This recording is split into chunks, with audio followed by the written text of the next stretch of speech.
Nos damos la bienvenida a la ingeniera Dora Ordóñez, quien tiene la situación dual. Es concejal del Cantón Cuenca y es candidata para la reelección. La noche de ayer, por una gentil invitación del canal Unción, tuvimos la posibilidad de compartir una entrevista con el candidato a la alcaldía, ex prefecto Paul Carrasco, y se tocó el tema tranvía.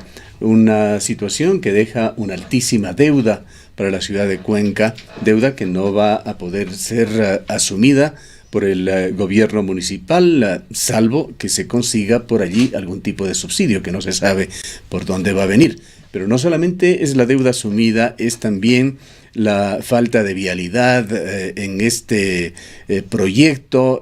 No fue nunca un proyecto viable, económicamente sustentable, un proyecto sostenible, y la ciudad de Cuenca va a tener que sumar algunos millones de dólares. Las cifras aún están por verse, algunos millones de dólares anuales, si es que quiere mantener este servicio. Quisiéramos conocer su punto de vista como concejal y como candidata sobre este tema, sobre el cual hay muchos puntos colaterales, muchas aristas, incluyendo este de las multas que ustedes como concejales denunciaron que la unidad municipal y la organización municipal no las estaba cobrando, y que ha sido ratificado por una comunicación del sistema de auditoría del tranvía. La fiscalización, específicamente. Buen día, Gustavo, gracias por la invitación. Un saludo también a quienes nos sintonizan. El tranvía, lamentablemente, a pocos días del cronograma, como hacía usted referencia, del cronograma final, que aparentemente sería la fecha en marzo para el inicio de la operación, no tiene varios temas todavía resueltos, ¿no? La tarifa es uno de ellos. El Consejo Cantonal no ha conocido las iniciativas normativas para las propuestas de ordenanza para temas de seguridad, la propia tarifa integrada. Hay varios temas pendientes, hemos hablado muchísimo de esto, y a usted, Gustavo, le consta. Hace pocos días, inclusive con el concejal Zamora y otros compañeros concejales, con Marta Castro, estuvimos hace pocas semanas en realidad en la ciudad de Quito pidiendo que ya la fiscalización también se haga desde esta instancia. Hemos tenido la razón, la fiscalizadora, la empresa Artelia, ha remitido una comunicación a la administración del contrato, en este caso a la entidad contratante, para que se cobren las multas que podrían bordear hasta el 15 de enero, no hasta la fecha, hasta el 15 de enero, que es la fecha de este oficio, cerca de 3 millones de dólares. Esos recursos que este momento ya se dice que están siendo parte de una mediación, bueno, ese es un derecho que le asiste también al contratista, pero ahí el alcalde tiene que estar para defender los intereses de la ciudad, no la del contratista, y la mediación, y en la mediación, en este proceso, tiene que mantenerse en firme para que esos recursos regresen al municipio y más bien se pueda dar inicio a la operación del sistema, que también tiene dificultades económicas, Gustavo. No está resuelto el valor. Yo veo información muy distorsionada en medios de comunicación, no solo locales, sino nacionales. Más que distorsionada, es la información que se manejaba al inicio del proyecto. 120,000 viajes por día, eso no es así. Se estima que podrá ser de cerca de 25,000 viajes por día, por eso los ingresos no superarán 25,000 pasajeros por día. Así es, pasajeros por día. Pasajeros cotizantes, entendería. Así es, claro. Y los recursos que ingresen o que se obtengan por ese desplazamiento no podrá superar los 2 millones de dólares. Y la operación, ya hemos hablado también de esto, podría bordear los 9 millones. Mensuales, anuales. Anuales. 2 millones anuales. 2 millones anuales. ¿Y la operación? Se estima que podría ser de 9 millones de dólares aproximadamente. Esta es una operación normal. Sí. Hay otros tantos millones, 4 o 5, que se tenían previstos que tendría que gastarse cada 5 años. Para la reposición. Me parece, para la reposición, que habría que sumarlo. O el incremento de la flota, que también se dice, porque se entiende que también incrementará la demanda. Ahora, ¿de dónde va a sacar el municipio 10, 15 millones de dólares anuales para sustentar este servicio? Es muy complicado. Pues los pasajes no se los va a poder elevar mucho más allá de los valores que se están mencionando. Gustavo, yo digo, la historia me ha dado la razón, porque desde hace 3 años, alguien me decía, pero es el mismo discurso que tienes hace 3 años. Sí, pero es que hace 3 años ya identificábamos cuáles iban a ser las dificultades. No la terminación de la obra, se iba a hacer con endeudamiento, como se lo ha hecho además. Es la operación y la puesta en marcha la que efectivamente complica el futuro del tranvía. tranvía, y siempre lo dije, este podría ser un juguete caro para la ciudad, pero ya hemos llegado a este punto en el que es necesario plantear una solución. Pero claro, las soluciones no vienen atadas al ocultar lo que está sucediendo realmente en el tranvía, que son, por ejemplo, estos incumplimientos reiterados de plazo, esta falta de decisión para resolver el sistema integrado, esta falta de decisión para regular los elementos y los temas que son necesarios regularlos, la definición final de una tarifa, las líneas alimentadoras, todo eso hace falta. El concejal Barrera estuvo ayer, me parece, en una entrevista aquí, y a mí me dio como un déjà vu porque me parecía que estaba defendiendo al gobierno de la Revolución Ciudadana cuando se hablaba de este proyecto. Ahora se ha pasado a defender la administración de la actual municipalidad, ocultando además los verdaderos problemas que tiene este proyecto y además justificando plazos. El mismo concejal Barrera, yo le animo para que escuche sus entrevistas del año anterior de noviembre, cuando él decía, en octubre, perdón, cuando él decía para noviembre o diciembre vamos a tener las ordenanzas listas para poner el sistema en marcha. Estamos en febrero y eso no ha pasado. Y ahora nos habla del 2 de marzo que el sistema va a estar en funcionamiento. Eso tampoco va a suceder, lo voy a decir otra vez, no se van a cumplir los plazos. En el mismo informe de la fiscalizadora, de la empresa fiscalizadora, dice, es necesario que se atiendan las observaciones previo a hacer la recepción provisional. Hasta la fecha se siguen haciendo modificaciones en la obra, Gustavo. Entonces, y además hay una desesperación porque también estamos en época electoral para decir que ya va a operar el sistema sin cobro, además de la tarifa, que ojo, eso no es gratis. ¿Progresó en algún momento esa iniciativa de alguna manera? Entiendo que sí, lo de no cobrar la tarifa en el mes de marzo, ¿hace referencia a usted? Sí, sí. Sí, se entiende de lo que he escuchado al alcalde que en marzo no se va a cobrar la tarifa, que eso va a ser gratuita. Nada es gratis. Bueno, marzo coincide con una campaña electoral. Por supuesto. Y eso es algo que incluso debería ser controlado. Eso Por supuesto, no se puede jugar con estos temas. Gustavo, y no solo eso, no quiero pasarme de tema, pero también pedirle públicamente al alcalde que pare los contratos en las empresas públicas, Etapa, por ejemplo, y el propio municipio, que sé que están dando nombramientos a mansalva. Yo le pido, pare los procesos, pare las iniciativas de contratación de obras cuando hay calificación. Este momento es muy complejo como para comprometer recursos en proyectos que además van a generar costos adicionales o recursos que se tienen que invertir. Entonces, yo sí le conmino, porque él y yo vamos a seguir en funciones después de la campaña y yo seguiré fiscalizando independientemente los resultados de la campaña. Usted da por descontado que entrará como concejal. ¿Perdone? Da por descontado. Yo creería que sí, estamos, y el alcalde estamos también optimistas. Dice. No, me refiero después de la campaña. O sea, él seguirá siendo alcalde hasta mayo. Ahora así lo es. entiendo, ya. Él regará, vayamos al tema de fiscalización, ingeniera Ordóñez. Usted señala que se han activado ya en Quito determinadas entidades para que fiscalicen el proyecto de tranvía. Ustedes recibieron críticas, lo hicimos también desde este medio de comunicación, por enfocar estos afanes de fiscalización, siempre bienvenidos, pues ha habido un déficit de esto en la ciudad de Cuenca como en el resto del país en otros temas. Enfocaron ustedes en el periodo de Marcelo Cabrera, fundamentalmente dejando una especie de segundo plano esa fase seminal de este mal proyecto, tan mal ejecutado, que nació en el periodo de Granda. ¿Abarca también estos afanes de fiscalización este periodo? A ver, hemos sido activos en la fiscalización en este periodo porque somos concejales desde el 2014.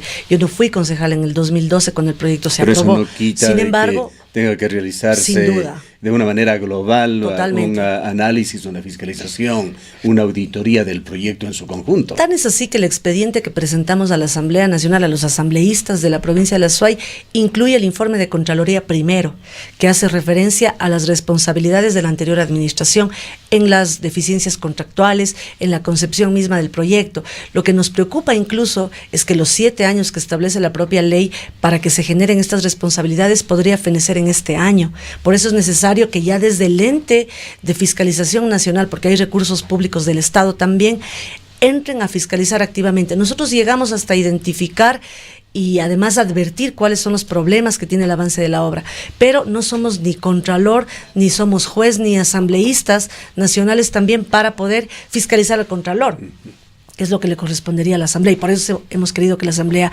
entre. Hemos llegado hasta donde la competencia nos permite, pero yo ratifico, Gustavo, porque además usted reitera siempre en esa precisión que de la pregunta, la administración anterior y esta son corresponsables de lo que ha pasado con la ciudad, con el proyecto. Usted fue criticada también por declaraciones que hizo en este medio de comunicación, un tanto especulativas de que habría terminado el arbitraje en Chile, en Santiago de Chile, y que el municipio habría perdido.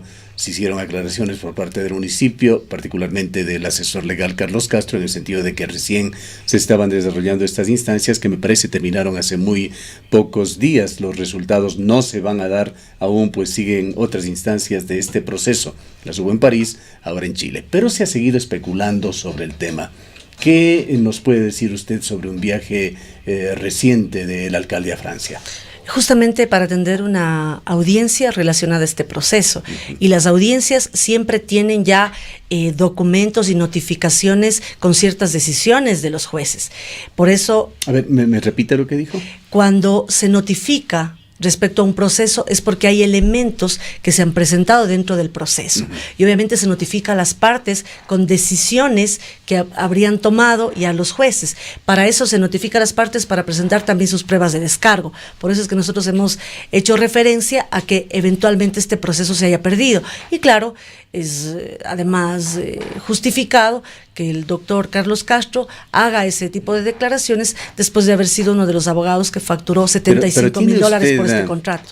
¿Tiene usted alguna evidencia, algún dato que le lleve a pensar de que ese proceso está destinado a perderse? Gustavo, muchas de las informaciones, y recuerde que también cuando hice referencia al retraso de la obra y la no recepción provisional, también vino de información interna de la municipalidad. Y ahorita lo hemos ya verificado con los informes de la fiscalización, porque conocíamos de cómo se cursaban los oficios. Lo propio pasa acá. Es información interna del municipio que nos ha hecho referencia a que este proceso estaría complicado para ganar por parte de la municipalidad, y son más de $30 millones que deberíamos en ese caso pagar. Pero yo sí animo incluso al alcalde para dejar que ya no hay, para evitar que hayan estas especulaciones, que haga públicas entonces sus intervenciones en las audiencias internacionales y que nos cuente la verdad. Ojalá ahora sí, respecto a qué sucede con este proyecto y este proceso, de mediación. Bueno, cuéntenos por otra parte, entrando ya en materia plenamente electoral, ¿cómo va su campaña para la reelección? Bien, hemos iniciado en esta semana la campaña, hemos estado en algunos mercados, conversando con la gente, comentándoles cuáles son nuestras iniciativas, qué hemos cumplido, qué no hemos podido cumplir, y sobre todo cuál es el plan de trabajo de Paul Carrasco para el próximo periodo de la administración municipal. Nuestros ejes de trabajo han estado centrados en las principales dificultades que tienen los ciudadanos, como son la movilidad. Obviamente ahí hay que tomar decisiones por fin respecto al proyecto de tranvía y el sistema integrado, los temas de seguridad que también son urgentes de atender, los asuntos barriales que aunque mucha gente piensa que no son importantes, como por ejemplo la regulación del propio espacio público, y también otros ejes relacionados a la dinamización de la economía y el empleo. Creo que esos son los ejes más importantes, son como 150 proyectos. ¿Cómo van las encuestas, tanto para la elección de alcalde como de otras dignidades? Ayer el prefecto nos señalaba de que tenía, según la encuesta que le asesora a él, un empate técnico con Jefferson Pérez y que Marcelo Cabrera se encontraba retrasado. Otras encuestas que se publican y circulan dicen o expresan otra imagen. Gustavo, a nosotros las encuestas nos sirven para generar la estrategia de trabajo en la campaña, ¿no? Y estamos súper optimistas y contentos con los resultados que hemos visto. Además, estamos trabajando en territorio, conversando con la gente, y eso ayuda muchísimo. ¿Esta estrategia de campaña de las encuestas ponen a las encuestas como un instrumento o como una guía? En ambas cosas, porque en un momento nos permiten encaminar el trabajo para los próximos días que faltan de la campaña, y también es un instrumento de toma de decisiones. Entonces las encuestas ayudan para eso. Lo que sí evitamos en la medida de lo posible es publicarlas o hablar de números cuando en la campaña se deciden muchas cosas, pero sí le digo, estamos mejorando, estamos súper optimistas, y además eso se siente, ¿no? Usted sabe, Paul tiene ya una trayectoria y hay un grupo de gente que confía en su trabajo. Obviamente hay detractores, esa es la verdad también, pero estamos bastante bien. ¿Cuántos esperan ustedes obtener en la concejalía? Esperamos que la mayoría, 9. ¿Es una estimación real o es como aspiración? Como también, aspiración está bien, pero es una estimación real. Porque eso también atiende a una cosa, Gustavo, porque la estructura provincial de Participa, y en este caso de Juntos Podemos, que son organizaciones hermanas, ayuda muchísimo para el voto en plancha. Y sabemos que es necesario educar además a la gente en que el voto que requerimos es precisamente ese. Entonces, en las otras organizaciones políticas usted podrá ver que no hay una fuerza de base social que probablemente apoye ese proceso. Por eso somos optimistas también en que vamos a tener mayoría en el Consejo Cantonal, porque tenemos una estructura y una base partidista que nos permitiría obtener esos resultados. ¿Y cómo ve la carrera hacia la alcaldía?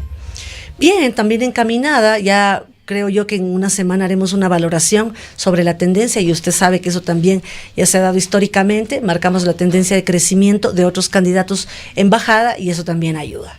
¿Cuál es su opinión sobre el caso que se ha presentado con un candidato que tiene el apoyo de Junto Podemos en la ciudad de Gualaceo, Aurio Simón Pérez, quien fue detenido en estado de embriaguez y no ha sido sujeto de ningún proceso? Escuchábamos por allí que hay algún artículo de la ley electoral que lo protege, pero ¿cómo afecta esto a la campaña de Participa? ¿No debería el partido pronunciarse sobre este tema? Es el primer candidato a concejal de Gualaceo en la lista del exalcalde Tapia que auspicia Participa. Entiendo que los jueces resolvieron, ¿no? O es un caso que se ha manejado. No han resuelto, es lo grave. A ver, es un caso que lo tendrán que manejar en función de la elevación del parte, de lo que la policía haya identificado, pero más allá de un video, Gustavo, yo sí creo que hay que evitar también no sé, tener criterios respecto a casos que ni siquiera se han judicializado. Es un video oficial de la policía. Pero un video puede decir muchas cosas, ¿no? Puede tener interpretaciones distintas. Dice 2.3 o 2.1, no recuerdo, de alcohol 3 veces más que el límite legal, y es un candidato. Si esto no ha llegado... Están vendiendo imagen de candidatos para convencer al público para que vote por ustedes. ¿No les afecta esto? Para nada, en absoluto. Además, en la campaña provincial que tenemos, este tema ni siquiera ha sido motivo de preocupación nuestra, porque no se ha judicializado, porque no ha llegado a las instancias que corresponden. Es que no va a llegar, y debe ser porque por entendemos algo. Que si es que es candidato... ¿Por qué no se hizo el parte entonces? Hay una protección que algún artículo le da. Parece que del artículo 84 del Código de la Democracia, probablemente me estoy equivocando en el número, pero existe un artículo que da una inmunidad a los candidatos durante el periodo electoral. Esa sería la razón. Si es que esa habrá sido la razón. A lo que voy es, ¿no debería participar en un pronunciamiento o usted desestima? No tiene importancia. En absoluto. Para nosotros, si es que no es un caso que además ha tenido pronunciamiento de juez, entiendo que se habrá resuelto en las condiciones que haya sido. Además, creo que es una pregunta que habrá que hacerle al propio candidato, ¿no? Porque nosotros estamos enfocados también en nuestro proceso en Cuenca, y me imagino que Aurio podrá responder. Están concentrados en los barrios y en los ciudadanos de Cuenca. Sí, estamos concentrados en Cuenca porque necesitamos recorrer. Para nosotros el puerta a puerta es súper importante. Es una estrategia que además funciona súper bien porque le ayudamos a la gente a comprender, a conocer cuál es nuestro plan de trabajo y en función de eso tomar decisiones. ¿Usted pidió licencia ya como concejal? Así es, sí, hasta ¿Quién le está reemplazando? 42 días en realidad. El doctor Felipe Camacho es mi concejal alterno y entiendo que está en funciones ya. ¿Conversan con él sobre los lineamientos para hacer un seguimiento de...?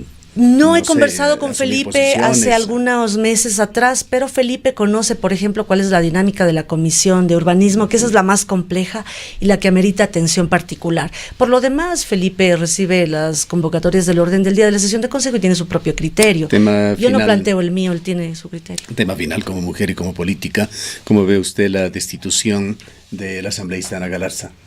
Independientemente de que sea hombre o mujer, creo que las instancias deben depurarse, tiene que haber transparencia, sobre todo ética, para el actuar en el servicio público, más aún si es una representante popular.